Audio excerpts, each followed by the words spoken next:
Assalamualaikum warahmatullahi wabarakatuh. Bapak dan Ibu guru yang saya hormati, sebelumnya saya mohon izin untuk memperkenalkan diri. Nama saya Doni Rahman Al-Hakim, guru SDN 2 Gunung Kencana, Kabupaten Lebak, Provinsi Banten. Pada kesempatan kali ini, dan setelah saya mengikuti pelatihan mandiri yang terdiri dari 5 modul dengan topik Merdeka Belajar,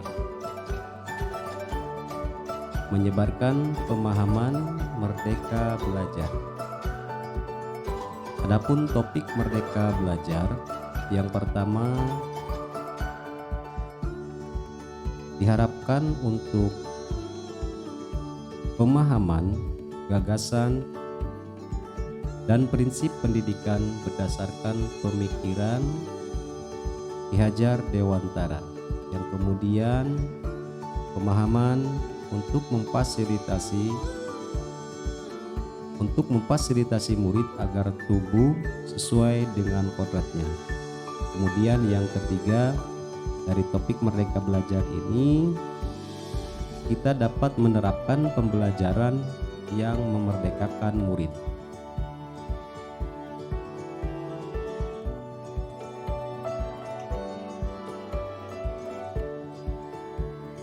Modul pelatihan yang kami ikuti terdiri dari 5 modul.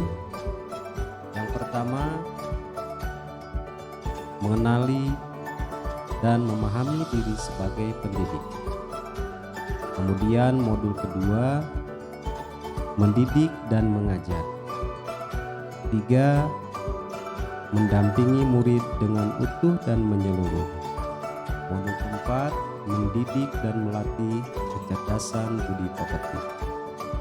Yang terakhir, modul 5, pendidikan yang mengantarkan keselamatan dan kebahagiaan.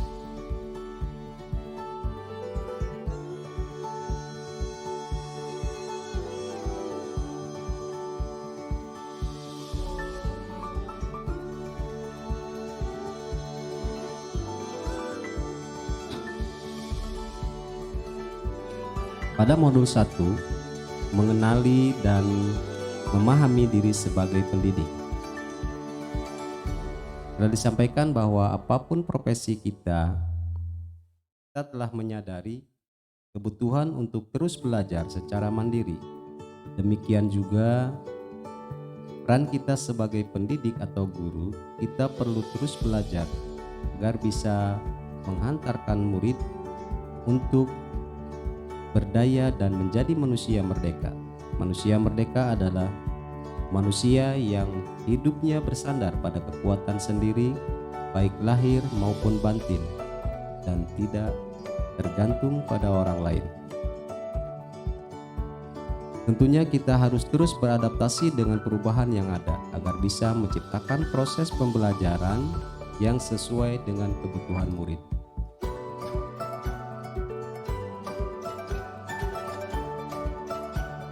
Menurut Ki Hajar Dewantara, bahwa pendidikan umumnya berarti daya upaya untuk memajukan bertumbuhnya budi pekerti atau kekuatan batin, karakter, pikiran atau intelek, dan tubuh anak.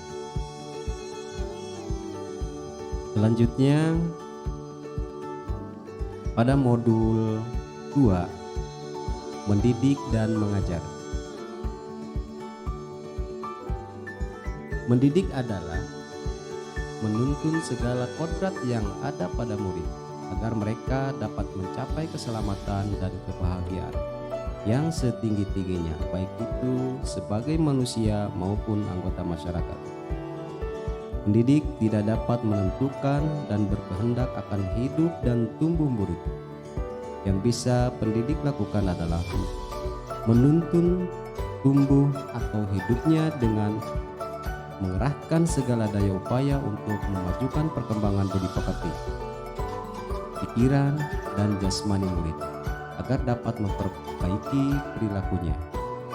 Mengajar adalah cara menyampaikan ilmu atau manfaat bagi hidup anak-anak secara lahir maupun batin. Pengajaran merupakan salah satu bagian dari pendidikan.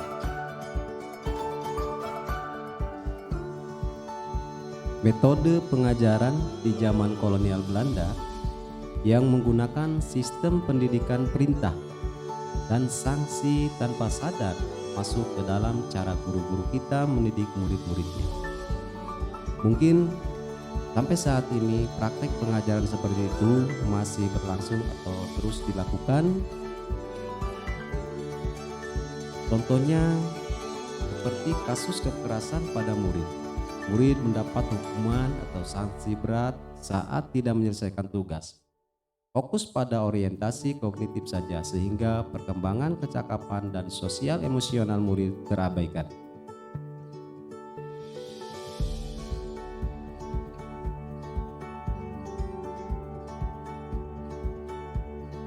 Kemudian dari modul 3, mendampingi murid dengan utuh dan menyeluruh.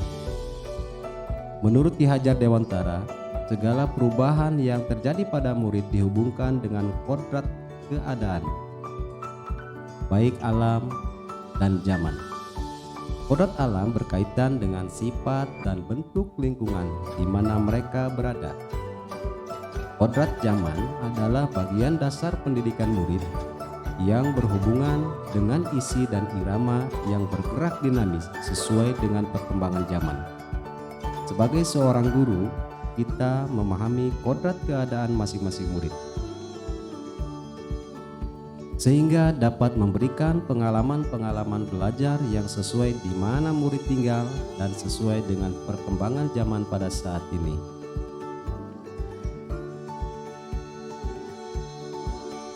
Kemudian pada modul 4 ini, mendidik dan melatih kecerdasan budi pekerti.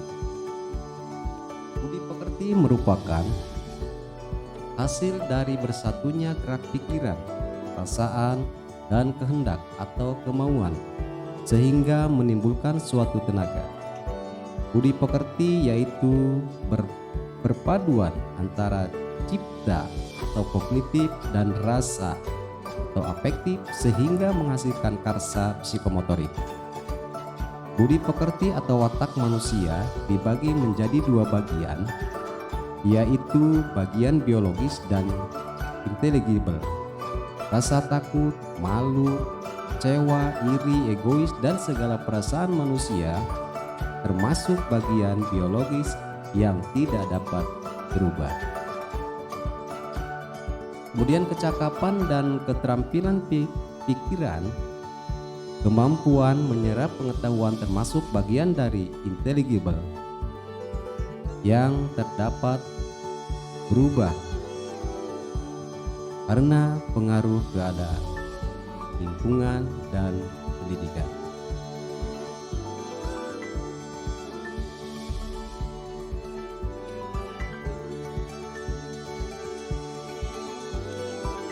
Kemudian selanjutnya yang dari modul 4 Bapak dan Ibu, bahwa pikiran murid yang tidak bergerak memunculkan rasa asli yang dimiliki menjadi penakut dan pemalu sesuai dengan watak biologisnya yang tidak dapat berubah. Melalui proses pendidikan kecerdasan budi pekerti, murid akan bertumbuh dan berkembang sehingga mampu mengendalikan watak biologis akan semakin samar dan menebalkan watak-watak baik murid yang akan mewujudkan budi pekerti yang akan lebih baik lagi.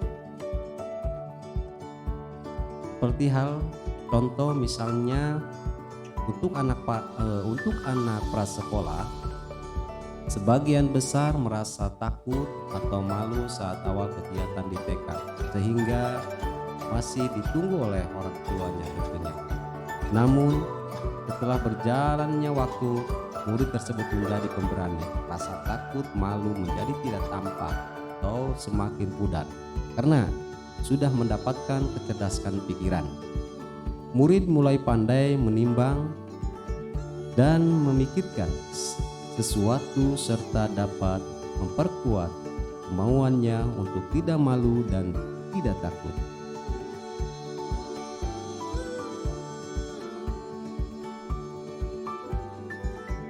Kemudian dari modul yang terakhir, modul 5, pendidikan yang mengantarkan keselamatan dan kebahagiaan.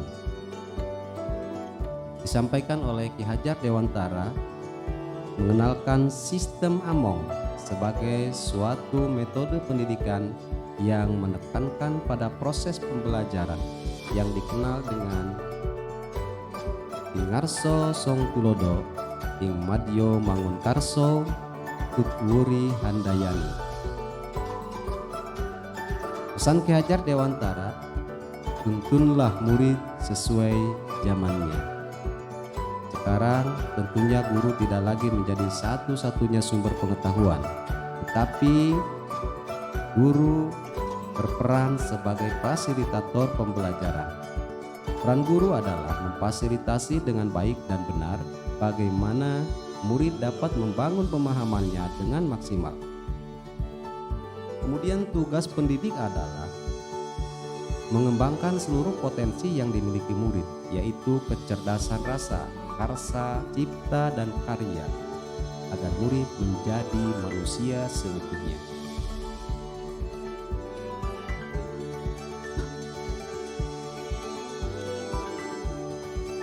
Mungkin itu saja Bapak dan Ibu yang bisa saya sampaikan, dan mohon Bapak dan Ibu berkenan untuk memberikan umpan baliknya kepada saya, kepada kami ini yang selalu belajar.